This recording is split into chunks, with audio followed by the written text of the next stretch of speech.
39권의 구약 성경 5번째 책인 이 신명기는 모세가 이스라엘 백성들을 향해서 선포한 3편의 설교를 모아놓은 책입니다. 40년이라는 기나긴 광야 생활 방황을 마치고 출애굽한 이스라엘 백성 2세들이 요단강 동편 모압 평지에 도착했을 때 그 가나안 땅을 눈앞에 두고서 백성들을 향해 모세가 설교한 내용입니다. 설교는 설교자의 입을 통해서 들려지지만 설교는 설교자의 말이 아닙니다. 이 신명기의 성경 말씀도 모세의 말이 아니라 하나님께서 모세를 통해서 주시는 하나님 말씀입니다. 모든 성경은 하나님의 감동으로 되어졌다고 디모데후서 3장은 기록하고 있습니다. 이 말은 성경의 원저자가 성령 하나님이라는 말씀입니다. 오늘 말씀도 성령 하나님께서 모세의 입을 통해서 그 백성 이스라엘에게 주시는 말씀입니다. 모세는 특별히 오늘 본문 말씀을 통해서 하나님이 이스라엘 백성들에게 약속하신 바로 그 가나안 땅에 대한 비전을 제시를 합니다. 8절 9절에서 이스라엘 백성들에게 이제 곧 들어가게 될 그 가나안 땅에 대해서 소개를 합니다. 하나님은 약속의 땅 가나안에 들어갈 수 있는 조건과 그리고 그 가나안 땅의 성격에 대해 알려주고 계십니다. 먼저 그 땅에 들어갈 수 있는 조건을 이렇게 말씀하십니다. 너희는 내가 오늘 너희에게 명하는 모든 명령을 지키라. 이 말씀은 신명기 전체에 도도히 흐르고 있는 핵심 신앙 정신입니다. 순종하면 복이요, 불순종하면 심판이라는 말씀입니다. 하나님께서 그의 백성들에게 하시는 모든 말씀은 순종하라고 주시는 말씀입니다. 내 형편이나 처지나 내 감정 상태를 고려해서 취사 선택하라고 하시는 말씀은 아닙니다.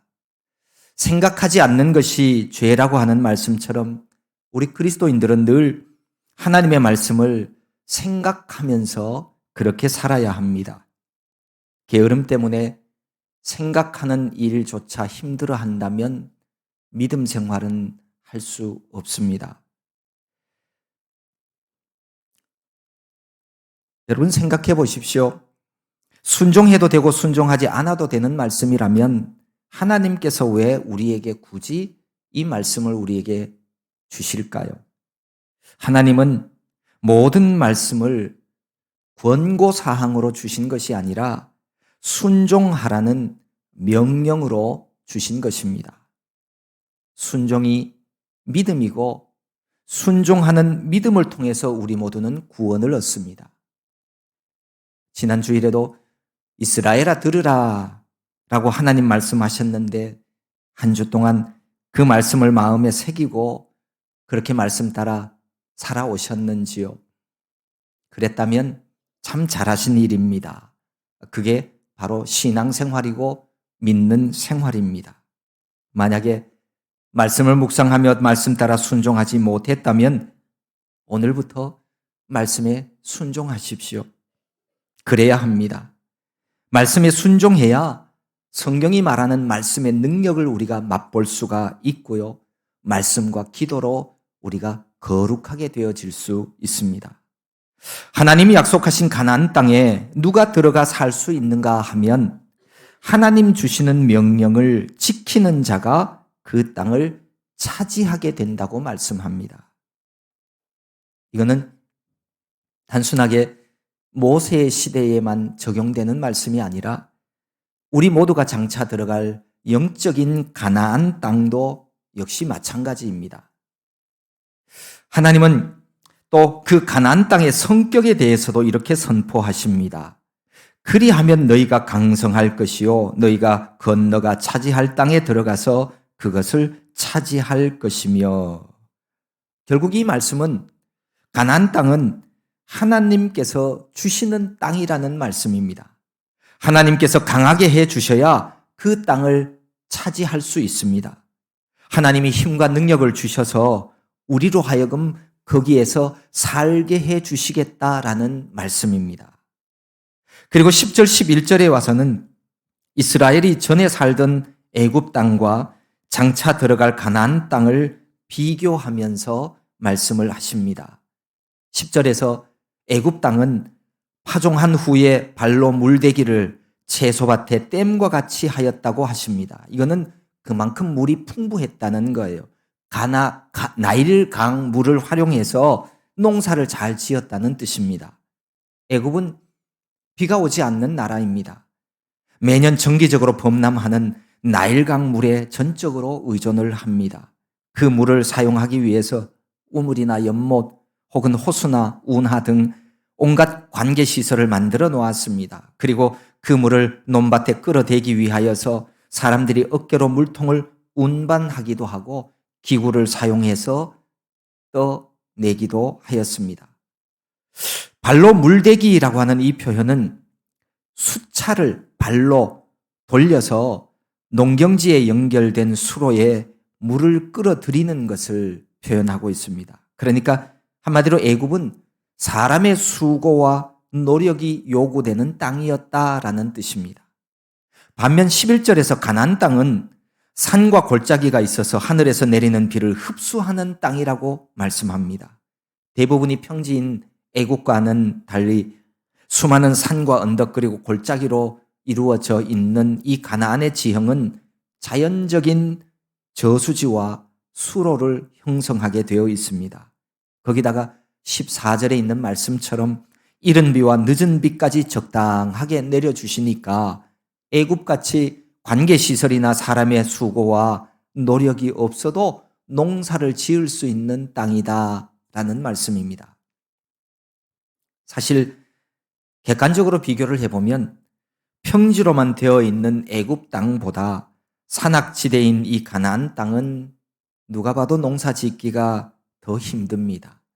그런데 그럼에도 불구하고 하나님은 이 가나안 땅을 젖과 꿀이 흐르는 좋은 땅이라고 말씀을 하십니다. 이 애굽 땅과 가나안 땅 두 곳을 비교하시면서 하나님께서 하시고자 하시는 그 핵심은 이겁니다. 애굽 땅은 인간의 노력으로 살아가는 땅이지만 가나안 땅은 하나님께서 돌보아 주시는 땅이다.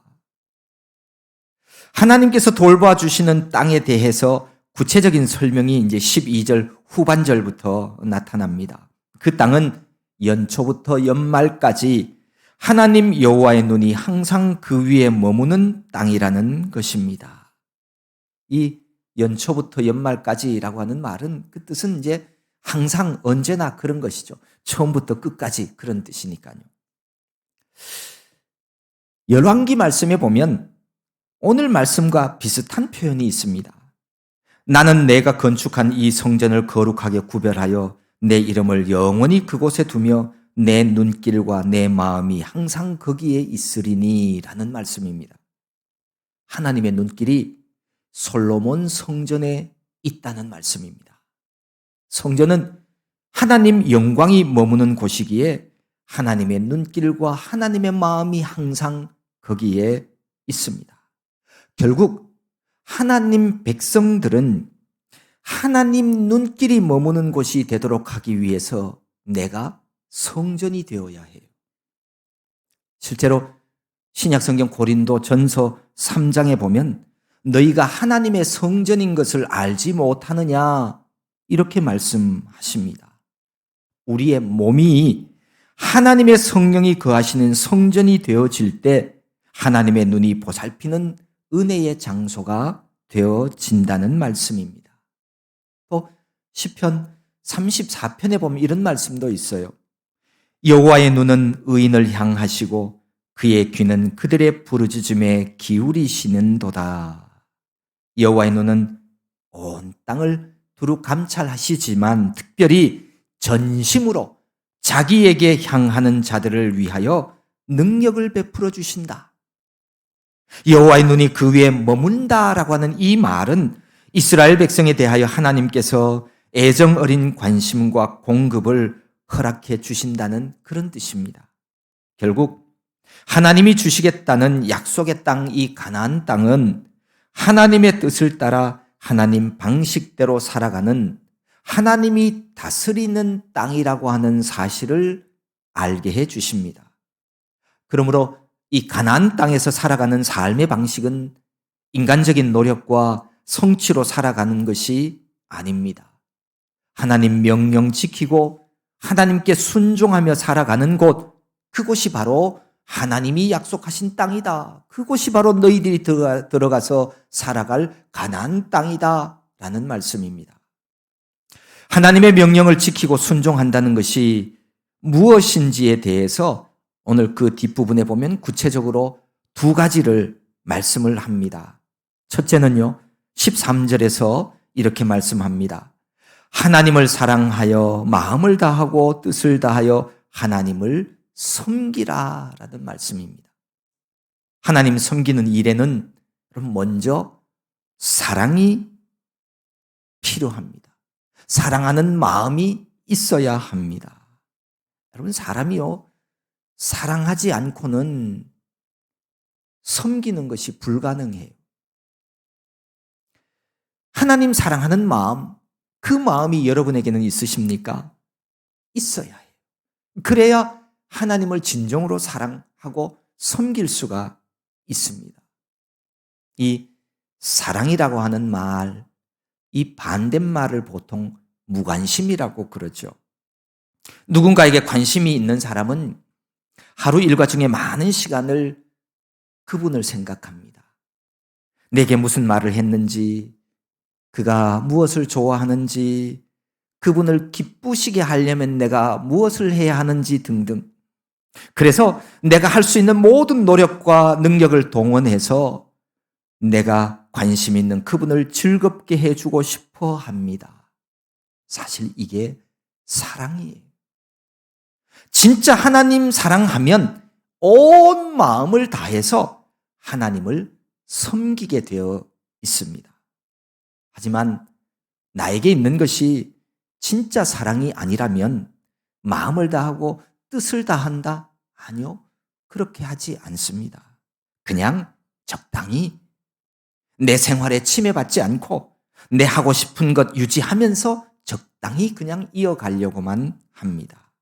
마음과 뜻을 다하지 않는 것, 그거는 참 사랑이 될 수 없습니다. 남들 의식하며 체면치레하는 정도, 그것 가지고는 섬긴다고 말할 수 없습니다. 이 하나님을 섬기는 일에도 형식적으로만 하는 이들이 있습니다. 마음과 뜻을 다하지 않습니다. 열정과 열심도 없습니다. 주일 예배당 오는 일 1시간 빼고는 하나님에 대해서 평소에는 별로 관심을 갖지 않습니다. 하나님의 말씀이 내 삶의 기준이고 원칙이 되어지지도 않습니다. 하나님의 말씀이 내 삶에 별 영향력을 끼치지도 않습니다. 성경 그냥 그거 좋은 교훈의 말씀 정도로만 그칩니다. 내 삶은 성경대로의 삶이 아니라 내 유익과 내 마음 원하는 만큼만 그대로 살게 되어집니다. 이것은 하나님을 사랑하는 것이 아닙니다. 하나님 사랑하기를 원하는 분이 있다면, 정말 하나님이 어떤 분이신지를 경험해 보기를 원한다면, 만물을 지으신 하나님을 만나기를 원한다면, 그러면 먼저 하나님께 조금만 더 관심을 가져야 합니다. 관심. 남녀 처녀 총각이 서로 사랑하는 것도 사실 같은 원리입니다. 출근길 승강장에서 매일 보는 어떤 사람이 내가 관심이 있어도요, 두 사람이 따로 시간을 내고 만나서 교제해야 그 두 사람의 사랑이 깊어지는 거예요. 아무리 여러 날 출퇴근길에서 얼굴 보아도 그런 시간들 속에서는 서로를 알아갈 수 없습니다. 사랑을 키워갈 수도 없고요. 단 두 사람이 만나야 합니다. 하나님을 사랑하게 되고 하나님을 섬기는 일도 이와 비슷합니다. 주일 예배 자리에 여럿이 함께 있어서 함께 예배하는 것도 좋지만 그러나 하나님과의 깊은 교제는 따로 해야 합니다. 하나님과 나 단 둘만의 시간이 필요합니다. 기도는 하나님과의 교제의 시간이고 하나님과 대화의 시간입니다. 하나님과 단둘이 시간을 내어서 여러분은 얼마나 기도해 본 적이 있으십니까? 골반 기도를 해 보셨나요? 성전에 와서 하나님께 기도해 보셨나요? 그래야 합니다. 그렇지 않고는 늘 하나님은 내게 어색한 분이에요. 단둘이 독대한다는 것이 그토록 힘들고 어려운 일이 아닐 수 없어요. 왜요? 어색하기 때문에. 교제가 부족하기 때문입니다. 기차 여행이나 고속버스 타다가 어디 먼 데 가다 보면 나의 잘 모르는 사람이 옆에 앉아 보세요. 그 먼 거리가 얼마나 어색합니까? 그래서 가끔 타기 전에 마음속으로 하나님 내 옆자리 빈자리 되게 해주세요. 이렇게 기도한 적도 있잖아요. 그런 거예요. 기도의 시간이 힘든 이유는 내가 하나님과의 교제가 부족하다라고 하는 것을 말하고 있습니다. 사람과도 하나님과도 사랑은 관심에서부터 시작됩니다. 하나님께 무관심한 사람 되지 마십시오. 사실 여기 예배당에 나올 정도면 하나님께 어느 정도는 관심이 있어서 나온 분들이 많습니다. 하지만 그 관심이 더 나은 단계로 발전해 가야 합니다. 발전해 가지 않고 머물게 되어지면 그 관심이 계속 남아있는 게 아니라 그게 하나의 형식이 되어버립니다. 처음에는 작은 관심이 있었지만 지금은 형식으로 굳어져 버린 상태라면 그거는 낭패입니다. 안타까운 일이에요. 형식만 남은 종교 생활은 그게 시간 문제일 뿐 반드시 교회를 떠나게 되어 있습니다. 빈 껍데기 붙잡고 천국까지 갈 수 있는 사람은 없습니다. 물과 성령으로 거듭나지 못하면 경건의 모양만 있고 경건의 능력을 맛보지 못하면 하나님 나라에서 살 수 없습니다. 이스라엘 땅에 성지순례를 가보면 사해라고 하는 곳이 있습니다. 바다의 수면보다도 수백 미터 더 낮은 광야 한가운데 있는 이 사해는 염도가 매우 높기 때문에 무엇이든지 물 위에 잘 뜨는 것으로 유명합니다. 뜨거운 태양이 내리쬐는 광야 한복판에서 수영하는 일은 참 특이하고 재미있는 경험입니다. 부력이 높아서 물에 들어가서 가만히 눕거나 또 앞으로 엎드리면 저절로 몸이 둥둥 떠오르는 바로 신기한 곳인데 이 사해에 들어갈 때 주의해야 할 점이 있습니다. 물론 염도가 아주 높기 때문에 거기 물속에 오랜 시간 있어서도 물론 안 되지만 사실 거기서는 수영은 하지 말라고 합니다. 수영을 좀 할 줄 안다고 첨벙거리다가 보면 자신이나 또는 옆에 있는 사람 눈에 물이 튀어서 들어가게 해서는 안 됩니다. 이 사해의 물은 보통 바닷물과는 다르게 눈에 들어가면 몹시 쓰리고 아프다고 합니다. 그래서 수영을 하지 말라고 하는 거예요. 사해가 주는 즐거움을 온전히 맛보려면 여기서도요, 믿음이 필요합니다. 아이고, 나는 수영도 못하는데 진짜 내 몸이 뜰까? 이런 근심, 걱정, 염려 가지고 잔뜩 긴장하고 몸에 힘을 주고서 그렇게 들어가면 자칫 몸이 균형을 잃고 허우적거리게 되어집니다. 그러나 힘을 빼고 가만히 바닷물에 몸을 맡기면 신기한 것을 체험할 수 있습니다. 마치 아기가 모든 것을 엄마에게 맡기고 안기듯이 가만히 내 몸을 맡기기만 하면 됩니다. 그러면 재미있고 아주 신기한 경험을 하게 됩니다. 우리가 주님 품에 편히 쉰다는 표현이 바로 이런 것을 두고 하는 말 같습니다. 세상의 모든 염려와 불안 버리고 가만히 하나님께 기대면 세상이 줄 수 없는 평안을 하나님은 주십니다. 맛보게 해 주셔요.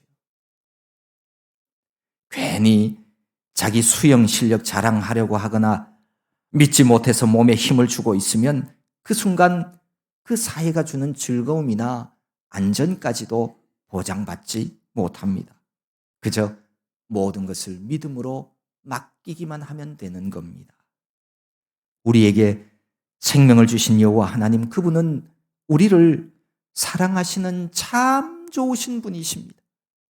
그래서 그분의 사랑을 의심하지 말고 믿고 신뢰하고 맡기면 되는 겁니다. 하나님을 사랑하고 섬기는 성도 되어서 약속의 땅에 들어가서 오늘 이 백성들처럼 주님이 주시는 평강 누릴 수 있기를 바랍니다. 두 번째로는 하나님의 명령을 지키고 순종하는 것이 뭐냐 하면 다른 신들을 섬기며 그것에게 경배하지 말라고 말씀합니다. 이 16절 말씀을 쉬운 성경에서는 이렇게 표현합니다. 여러분들은 조심하십시오. 꿰매 빠져 다른 신들을 섬기지 마십시오. 다른 신들에게 예배하지 마십시오. 이 사람이 미혹되고 꿰매 빠진다. 이 빠지게 되어지면 하나님이 아닌 다른 우상을 섬긴다는 말씀입니다.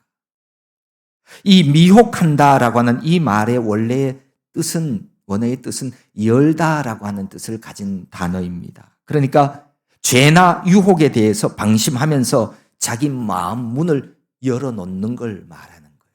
이게 미혹당한 거예요. 이게 꿰매 빠진 거예요. 성도는 적어도 오직 하나님께만 우리의 마음 문을 열어놓아야 합니다. 사단이 결코 틈타지 못하도록 마음 문을 굳게 잘 지켜야 합니다. 대적마귀가 우는 사자같이 두루 다니면서 삼킬 자를 찾고 있기 때문에 우리는 근신해야 합니다. 깨어 있어야 합니다.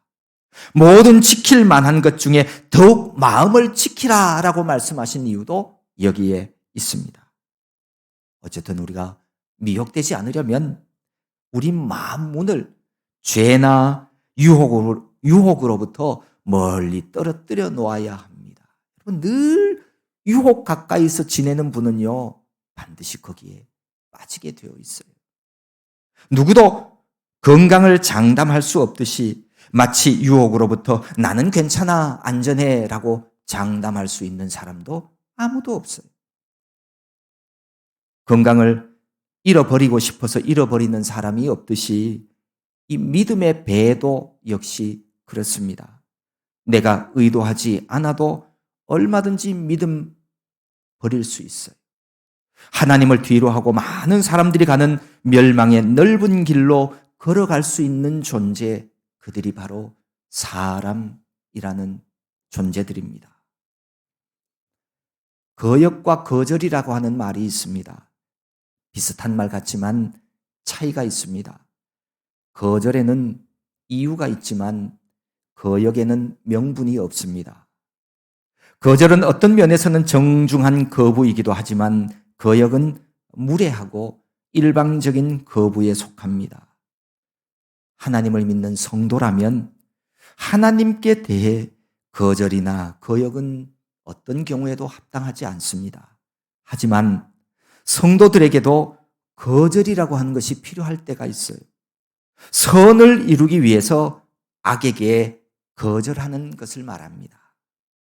악이 요구하는 것에 대해서는 철저하게 거절해야 합니다. 그래야 미혹당하지 않고 실족하지 않습니다. 오직 하나님만을 바라보며 믿음의 길을 걸어갈 수가 있습니다. 믿음의 길을 우리가 걸어가다 보면 거절해야 하는 경우가 생깁니다. 그럴 때 과감하게 거절하는 성도가 되십시오. 물론 예의 범절 없이 무례한 방법으로 내 뜻만을 전하는 그런 사람은 되지 말고요. 예의는 갖추되 내가 해서는 안 되는 일에 대해서는 아닙니다, 아니요, 노라고 분명히 자신의 의사를 밝혀야 합니다. 간혹 마음이 약해서 거절하지 못하는 분들이 있죠. 그러면 안 됩니다. 그러면 미혹에 빠지고 결국은 하나님과 멀어지게 되어져 있습니다. 사람이 마음이 약하다고 하는 이 말은요, 확신이 부족하거나 용기가 부족하거나 의지가 부족하다는 의미를 가지고 있습니다.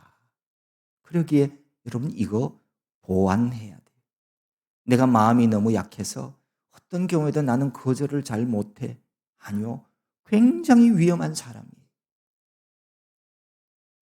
하나님의 영광이 아니거나 하나님의 뜻과 반대 방향이라면 no, 아니요 라고 말하는 용기 있는 사람이 되어야 합니다. 거절하지 못하면 오늘 말씀처럼 나도 우상에게 굴복하고 무릎 꿇게 되어질 수도 있습니다. 어느 순간 하나님이 아닌 다른 어떤 것을 섬기느라고 하나님의 집에서 모습을 감추는 이들이 꽤 있습니다. 여러분, 우리가 아는 것처럼 예수 그리스도 안에만 구원이 있습니다. 인간을 지으신 하나님께서 처음부터 계획하신 인간의 행복과 평강, 그거는 하나님 품 안에만 있는 거예요. 그 영원한 복과 은혜를 우리에게 주시려고 하나님이신 예수님께서 이 세상에 오셨습니다. 그리고 그 예수님이 고난받으시며 십자가를 지셨습니다. 그 주님만을 믿고 신뢰하십시오. 거기에 영생이 있습니다. 이렇게 우상을 버리고 하나님만 온전히 섬기면 가나안 땅은 하나님께서 돌보아 주시는 땅이 되어진다고 말씀을 하십니다. 그 땅은 젖과 꿀이 흐르는 땅이 되어지고 이른 비와 늦은 비의 복을 내려주시는 땅이 되어집니다. 이제 우리 모두는 오늘 이 우리에게 주신 말씀을 통하여서 가나안 땅에서 하나님 백성들이 살아가는 삶의 방법을 잘 체득해야 합니다. 체득은 몸으로 익히는 걸 얘기해요. 삶의 방식은 지식이나 이론을 말하는 것이 아닙니다. 내 몸이 기억하고 몸이 움직이는 방식을 말합니다. 내가 아무리 지식적으로 하나님을 알고 있어도 내 몸이 하나님의 말씀대로의 삶을 살아가고 있지 않는 것은 그것은 신앙생활도 아니고 믿음생활도 아닙니다. 삶의 방식이 하나님의 말씀대로가 아니면 믿음생활도 아니고 하나님의 백성도 될 수 없습니다. 신앙은 지식이 아니라 훈련입니다. 많이 훈련하십시오.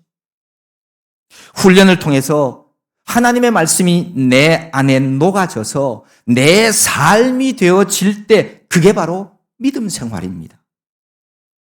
끊임없는 훈련을 통해서 내 몸이 기억하는 순종이 되어질 때 내 믿음, 내 신앙이 되는 겁니다. 진실로 하나님이 주신 명령에 청종하고 하나님만 사랑하고 섬기는 백성 되어지면 하나님께서 우리의 모든 삶을 전적으로 책임을 져 주십니다. 내가 어디를 가든지 내가 서 있는 바로 그곳이 여호와 하나님의 눈이 항상 머무는 천국이 되어질 것입니다. 언제나 하나님의 눈길이 머무는 그 한복판에서 우리 주님과 동행하며 은혜 안에 거하는 저와 여러분 모두가 될 수 있기를 소망합니다.